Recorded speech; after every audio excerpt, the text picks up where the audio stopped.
No vídeo de ontem, eu percebi que eu falei bastante sobre os componentes da gestão de resultado, mas houve uma característica muito importante de todo o sistema que eu não consegui trazer com a ênfase necessária. E vi que era necessário trazer um foco à necessidade de protagonismo em todo o momento da implementação dessa cultura de resultados. Quando eu estou falando sobre protagonismo aqui, existem dois agentes do protagonismo que são importantes trazer tanto as ações que eles vão fazer, quanto algumas responsabilidades que eles têm por serem protagonistas. O primeiro, eu acho que é o mais claro, é quando a gente está falando sobre o protagonista gestor, aquela pessoa que precisa comunicar a escolha em mudar. Então, é importante trazer a visão para o protagonista gestor, para a pessoa que está protagonizando esse processo de cultura de resultados, do ponto de vista do gestor, que escolher fazer a mudança é algo que precisa ser comunicado.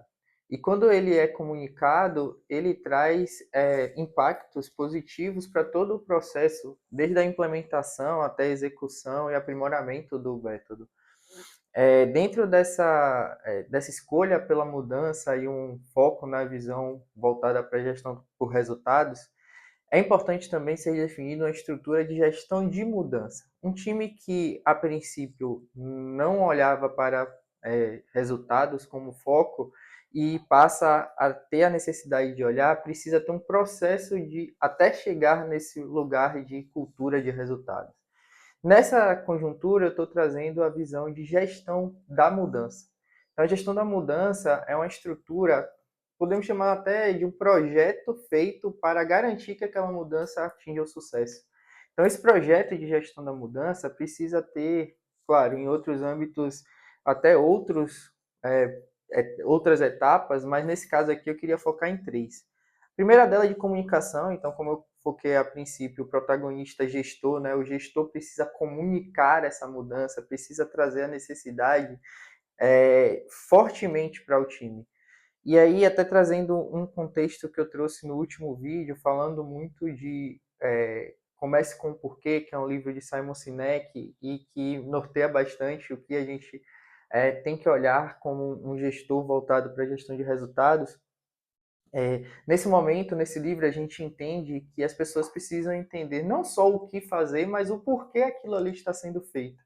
Dentro dessa conjuntura de comunicação efetiva de que a gestão de resultados vem com o intuito de suprir uma necessidade que a gente tem no mundo de hoje, que é perseguir coisas que vão trazer o melhor retorno, a gestão de mudança, a comunicação na gestão de mudança é importante para trazer o porquê esse resultado está sendo o foco agora daquela organização.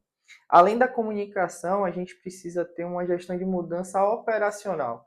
Então, tanto o time, não só o time, na verdade, mas todos os stakeholders estratégicos que estiverem envolvidos, precisam saber como vão operacionalizar a partir daquilo. Então, é importante a gente fazer um de para onde a gente está e para onde a gente quer chegar com essa evolução no processo. E por fim, mas não menos importante, existe o âmbito político dessa mudança.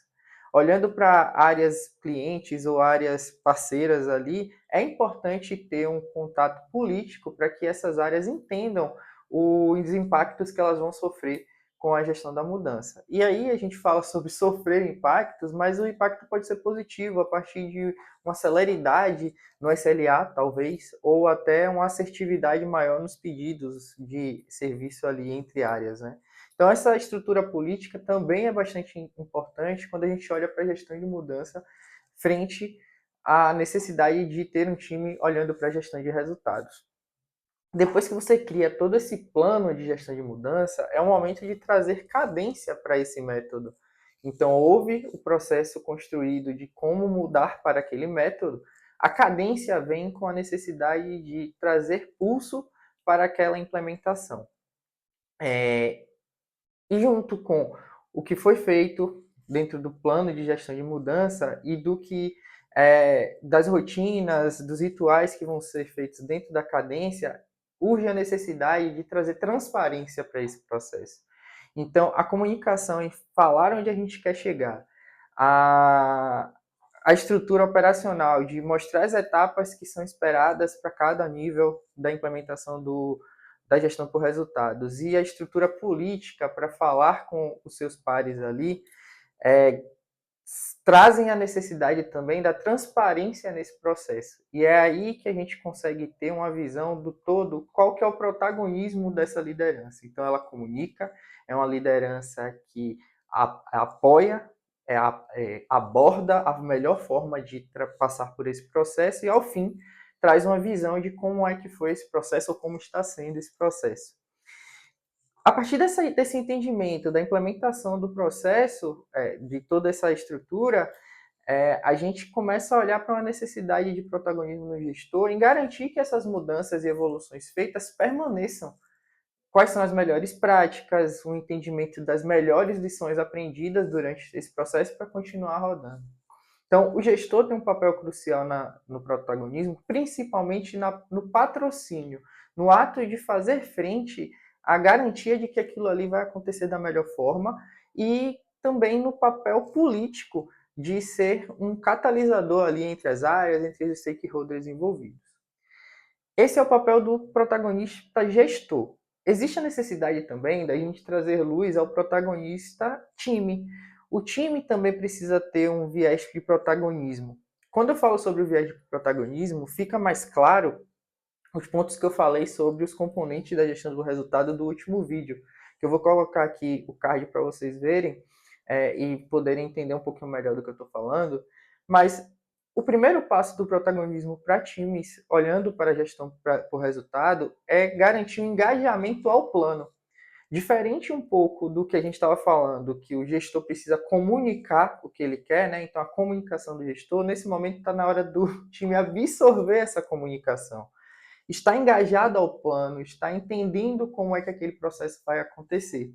Engajamento ao plano é extremamente necessário. Na verdade, sem engajamento de nenhum agente, nós conseguimos operacionalizar esse processo. Depois do engajamento, depois que o time já está entendendo quais são os objetivos estratégicos que a companhia vem buscando, é a hora de olhar para uma imersão no método. Então, as pessoas já sabem o que é esperado, está na hora da gente trazer com consciência o que a gente propõe a fazer com o método.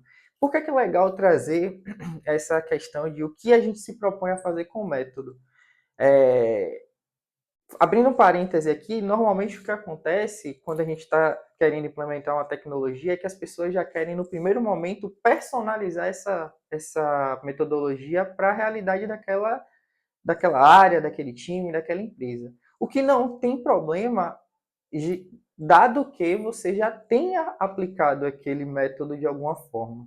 E algumas pessoas não falam o quão é importante o método ser aplicado by the book, né? Olhando ali para as regras que são feitas pela estrutura acadêmica, enfim, toda a estrutura conceitual. O ato de você imergir no método faz com que você entenda quais são as lacunas que o método tem para a sua realidade. Então, a operação do método, a imersão, a garantia de que esse método vai acontecer da melhor forma possível, é algo que o time tem que ser protagonista, porque são as pessoas que são donas dos processos. Então, é nesse momento que a gente olha para uma imersão no processo, no método, numa garantia de que aquilo ali vai acontecer, para que no final traga um ponto importantíssimo, que é a operacionalização crítica desse método. E é a partir dessa operacionalização crítica, vindo da imersão ao método, após o entendimento de quais são os objetivos, que a gente consegue ter evolução no processo a partir da percepção do que aquela pessoa que já entende os objetivos, já entende o processo anterior ou o atual, consegue trazer de evolução para o processo que está sendo implementado naquele momento. Então, o protagonismo do time vem quando a gente consegue entender o plano, quando a gente tem uma definição do método efetivo e traz criticidade ao processo para que a gente consiga evoluir nossa operação a partir do que foi observado e não o que foi tirado ali de qualquer percepção sem fundamento. E, por fim, muito parecido com o que a gente fala sobre lições aprendidas e melhorias do processo a serem garantidas no decorrer do tempo, o time também tem um papel grande quando a gente fala sobre guarda e o uso dessas boas práticas. Enquanto o gestor incentiva que essas boas práticas aconteçam, que essa documentação aconteça, é o time que vai garantir e vai trazer essa cultura à tona. Então, o protagonismo desses dois agentes são muito importantes quando a gente olha para a gestão de resultado, mas essas pessoas também precisam entender que eles coexistem. Então, aqui a gente poderia falar protagonismo que está em antagonista, mas nesse momento é importante cada um entender que existem níveis de protagonismo durante a implementação do processo. E aí, no vídeo anterior, eu trago aqueles componentes do sistema de gestão de resultado que eu falei no início, e vocês vão conseguir perceber que eles, de alguma forma, trazem bastante conexão com o que eu estou trazendo para vocês. Quando a gente olha ali para um alinhamento de expectativas, então, seja ela do líder para o liderado ou o contrário, é nesse momento que a gente vai entender o que é esperado da gente. Então, nesse momento, a gente consegue desenhar o objetivo, qual que é o propósito que a gente tem em determinado tempo. Depois, com uma visão de empoderamento, a gente traz colaboração. As pessoas ali estão livres para trazer suas percepções, seus entendimentos, e isso cai no terceiro ponto dos componentes, que é a autonomia. As pessoas empoderadas, entendendo o que é, quais são os objetivos e qual o propósito daquele time, conseguem trazer autonomia na tomada de decisão, na proposta de evolução do processo e assim sucessivamente. E, por fim, as pessoas engajadas por esse processo como um todo trazem uma cultura de gestão para dentro do time, onde a gente consegue perceber de forma prática que a inovação, que existe também a busca por evolução contínua. Então, todo esse sistema é necessário para que a pessoa, ao final, tenha outputs de resultado, muito mais do que output de projeto ou entrega. Então, esse foi um pouquinho do que eu queria falar sobre os componentes, né, a forma como o protagonismo é necessário na implementação de gestão por resultados. Se você curtiu esse vídeo, se inscreve no canal, dá o joinha, compartilha com os amigos e até a próxima.